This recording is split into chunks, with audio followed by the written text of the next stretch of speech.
Olá a todos. Hoje nós vamos continuar conversando sobre este livro aqui, A Conspiração no Gênesis 6, como as sociedades secretas e os descendentes dos gigantes planejam escravizar a humanidade.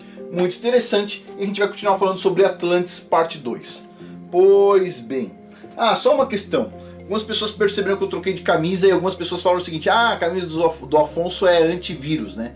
Ela não é antivírus. Esse tipo de camisa aqui que você compra na internet, o pessoal diz que é anti-5G, o pessoal coloca um celular dentro para funcionar, etc. tal. Então eu estou usando essa camisa aqui por via das dúvidas, né? Lá no Patreon a gente fez um estudo muito longo sobre ondas eletromagnéticas e, bom, por via das dúvidas eu estou usando a camisa anti-ondas eletromagnéticas, ok? Se funciona ou não, o pessoal coloca lá nos vídeos, coloca celular dentro, para de funcionar, diminui, faz teste. Bom, aí cada um. No meu caso aqui eu optei por essa camisa e, bom, eu gostei dela, né? E não tem nenhuma estampa nem nada, tá ótimo. Agora vamos continuar aqui, parte 2. Antes de a gente começar, questão de cursos. Todo mês eu coloco um curso novo. Mês de abril o curso é sobre ervas medicinais, para quando o médico não está a caminho. E a ideia desse curso, mais ou menos, foi fazer um paralelo com esse livro aqui. Não é um livro sobre ervas, mas é um livro interessante que a gente trata toda sexta-feira no Patreon. No Patreon tem vídeo de domingo, que é um vídeo mais especulativo, e sexta-feira a gente pega um assunto interessante. Por exemplo, nesse caso a gente está há vários meses falando sobre este livro aqui, The Survival Medicine Handbook, e é um livro interessante, só que qual a ideia? Tá aqui, ó, a ideia. Olha só, o essencial, um guia essencial para quando a ajuda médica não está a caminho. Foi escrito por um médico, ele não recomenda ninguém usar o que está no livro aqui, mas ele diz o seguinte: é bom saber. E a ideia aqui é a mesma coisa. Ou seja, eu não sou médico, não é uma indicação médica de ervas, nem nada do tipo, mas é um conhecimento que é bom a gente guardar, preservar com a gente na nossa família, certo? Então, a ideia desse curso é essa aqui, é um paralelo com esse livro aqui. Mas vamos lá, vamos continuar com o livro principal. Sim. Quem tiver interesse em estar acompanhando, todo mês tem um curso novo, tem a área de membros, custa $7 por mês e tem um monte de curso já lá, certo? Tem um monte de informação bacana. Então, quem tiver interesse, o link está abaixo. Bom, vamos ao livro principal. Então, de acordo com o relato de Gênesis 6, Yahweh removeu o espírito imortal ilegal dos Néfilins, limitando o tempo de vida de seus corpos em 120 anos. É o que ele está colocando no livro aqui. Então qual que é o ponto de vista dele? O que ele coloca no livro basicamente é o seguinte, espera um pouquinho.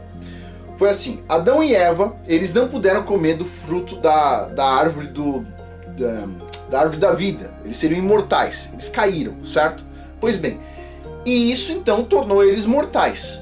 Por outro lado, os anjos caídos vêm para a Terra e simplesmente começam a criar criatura imortal na Terra, e tipo assim, aí ferra com tudo. Então, houve um momento onde o tempo de vida deles acabou sendo limitado pelo tempo de vida do corpo deles de 120 anos. É o que ele coloca aqui no livro, especificamente. Tem outros vários pontos de vista, esse aqui é o do livro. Vamos lá. E por isso, no livro de Enoque, diz que os gigantes se tornaram assassinos de guerra, pois eles sabiam que os seus corpos físicos estavam morrendo e também sabiam que iam vagar como espíritos na Terra sem corpos, né? Esses espíritos que as pessoas conversam são tudo espírito desses Néfilins.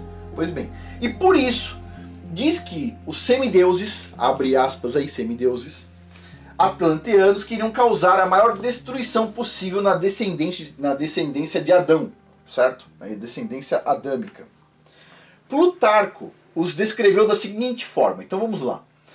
Aquela idade produzia um tipo de homem com muita força na mão, rapidez nos pés e força no corpo, incapaz de fadiga, fazendo uso, entretanto, dos dons da natureza para um propósito não tão bom para a humanidade, mas se alegrando e orgulhando-se em insolência e tomando benefício de sua força superior para praticar crueldade, cometendo todos os tipos de abominações com tudo que caía em suas mãos. Alguns desses Hércules, olha a palavra que ele usa aqui, alguns desses Hércules destruíam tudo quanto passavam pelos países, quando eles passavam pelos lugares, então destruíam tudo. Quem? Os Hércules, não é um, vários, ok?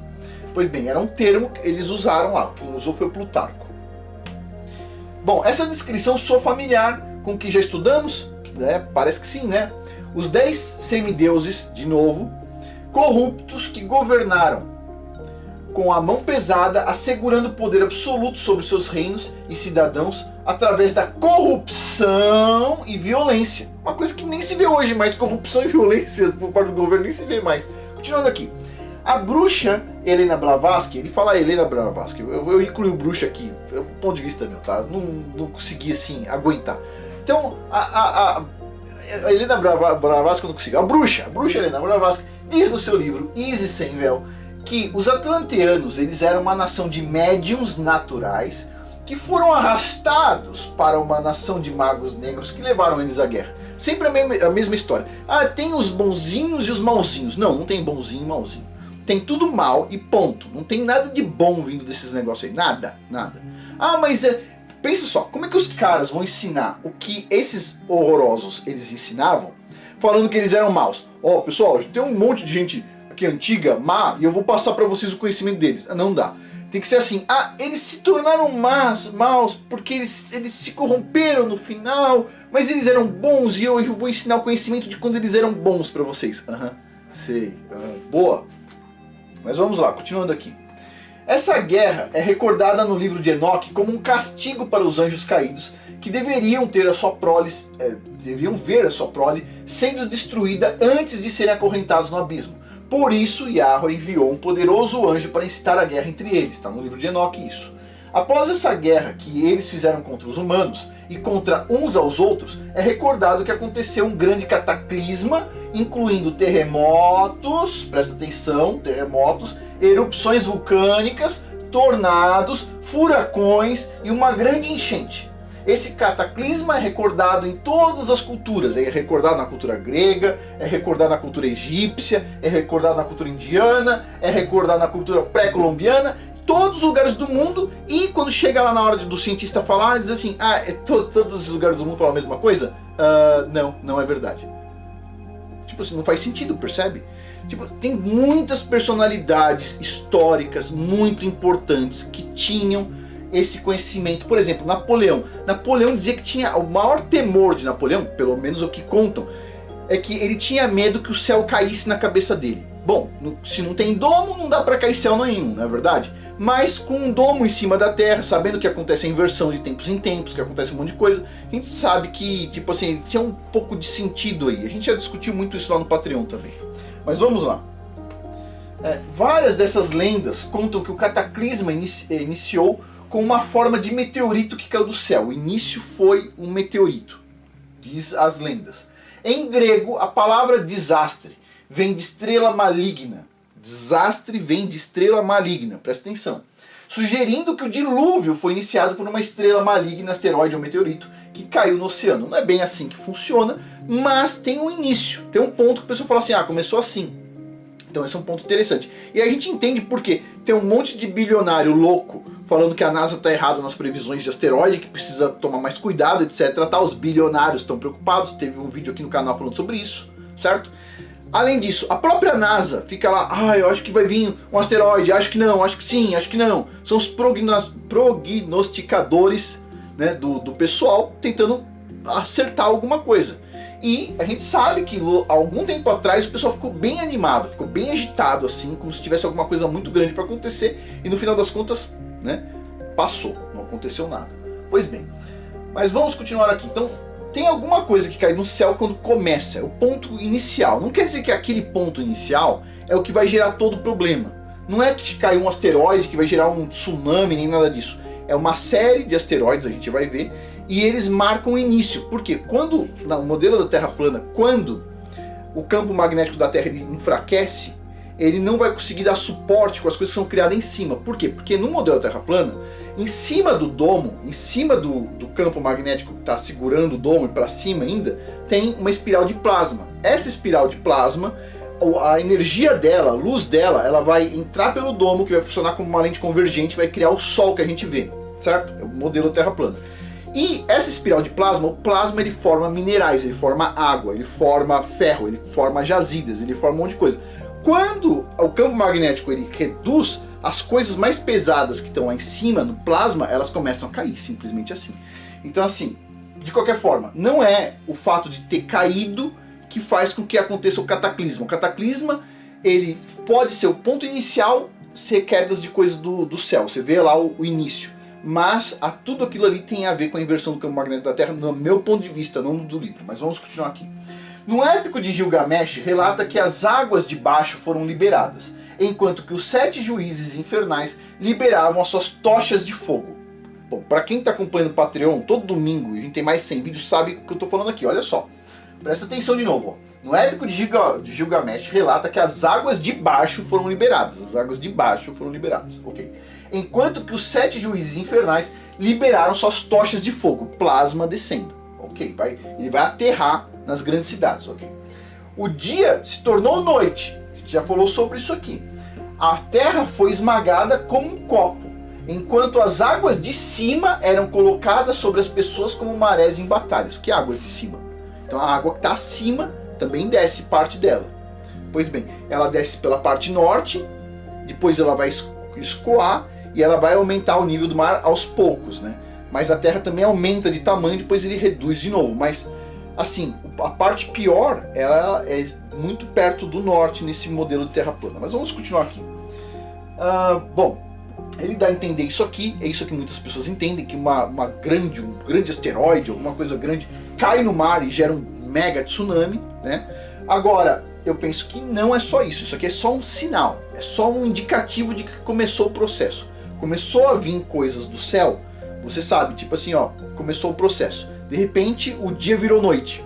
Certeza absoluta. Pois bem, continuando aqui. Os gregos, maias e nórdicos também relatam sobre essa estrela que caiu no oceano causando cataclisma. Né? Do ponto de vista dele, a estrela causou cataclisma. Mas na verdade, não é o meu ponto de vista. O meu ponto de vista é o oposto, é o início do cataclisma. Os indianos recordam isso como projéteis celestiais liberados nos oceanos para destruir o gigante Asuras. Então, dardos, projéteis saindo lá do céu e indo para o oceano. Outras lendas que falam sobre essa estrela que caiu no oceano enchem de alegorias sobre a constelação das 7 irmãs. As Pleiades, nas lendas, elas eram então conhecidas como Atlântises, filhas de Atlas. Atlântida, Atlas, ok? Pois bem. Muitas lendas falam dos sobreviventes do dilúvio ascendendo ao céu até as Pleiades. Encontraram algum lugar nas Pleiades, diz aqui algumas lendas. Os astecas, os índios Hopis, os índios Cherokees e outros índios da América do Norte dizem que as estrelas das Pleiades caíram no oceano com o seu rabo ardente. As lendas havaianas recordam que a terra ficou quente, os céus giraram, a terra foi escurecida pela queda das Pleiades. Olha só. Pois bem, os Chola, aliados dos astecas, até tinham um templo para cultuar o meteorito que caiu do céu. Lendas japonesas recontam que o dragão do céu devorou as Pleiades naquele tempo. Bom, para quem de novo está acompanhando a discussão lá do Patreon, isso aqui é prato cheio, tem muita coisa aqui e ainda vai dar mais informação nesse livro. Vamos lá. Lendas gregas conectam Órion com aquele que foi responsável pela ocorrência do dilúvio e conectam também com as Pleiades. Até a Bíblia parece conectar a destruição do mundo pré-diluviano com as Pleiades, Órion e o dilúvio, quando diz em Jó 38, capítulo 38, versículo 31, Amós capítulo 5, versículos de 8 a 9 e Jó capítulo 9, versículo 9, a gente vai ler os 3. Então vamos lá. Primeiro aqui em Jó. Podes atar as cadeias das Pleiades ou soltar os atilhos do Órion? Muito interessante, está aparecendo a Pleiades e Órion na mesma passagem. Mas vamos continuar aqui. Amós. Procurai aquele que fez as Pleiades e o Órion, e torna a sombra da noite em manhã, e transforma o dia em noite, o que chama as águas do mar, e as derrama sobre a terra, e Arro é o seu nome, o que faz vir súbita destruição sobre o forte. Quem é o forte? A gente está falando aí nesse caso dos Néfilins, inclusive. Que faz subir súbita destruição sobre o forte, de sorte que vem a ruína sobre a fortaleza. Eles odeiam ao que na porta os repreende e abominam ao que fala a verdade. Uau! E agora a gente vai para Jó, capítulo 9, versículo 9. Ele é o criador de todos os agrupamentos estelares. A Ursa, o Órion, as Pleiades, as magníficas constelações do sul. Quem é ele? O criador, certo? Pois bem. E aparece essa conexão, achei no mínimo interessante que ele colocou aí. Continuando. Essas passagens, assim como o Salmo, capítulo 18, versículos 17 a 19, que iremos analisar, parecem se referir à mesma catástrofe recordada em outras lendas, de alguma maneira conectada com as constelações de Órion e Pleiades.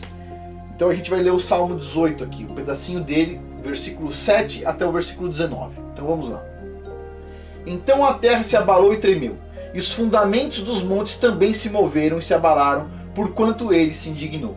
Das suas narinas subiu fumaça, e da sua boca saiu fogo devorador. Dele saíram brasas ardentes, fogo devorador. Ou seja, meu ponto de vista, de novo, que está falando aqui é o plasma, certo? Indo para a terra, descendo. Ele baixou os céus e desceu. Trevas espessas haviam debaixo de seus pés. Montou num querubim e voou, voou sobre as asas do vento.